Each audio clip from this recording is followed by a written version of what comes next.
অসাধু পান ব্যবসায়ী। অসাধু পান ব্যবসায়ীরা এই বড় পান দিছে, এর ভিতরে এই ছোটো পান দিতে দিতে এই ছোটো পানও বড় পানের মধ্যে দিয়ে দিচ্ছে। কত বড় অসৎ, কত বড় অসাধু বলেন, এটার উন্নতি কেমনে হবে? এই যে এর উপরে বড় পানটাই দেখেন, অনেক বড় পান।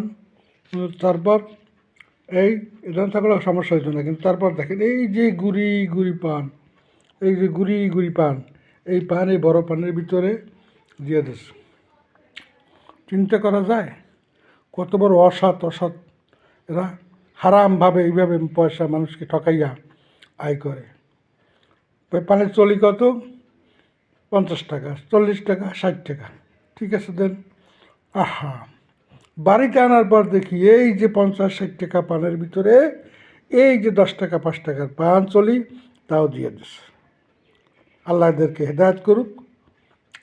যদি এরা নিজেরা মাপ না আছে আল্লাহর কাছে, যারা ভোক্তা ক্রেতা তাদের কাছে, ধ্বংস হয়ে যাবে।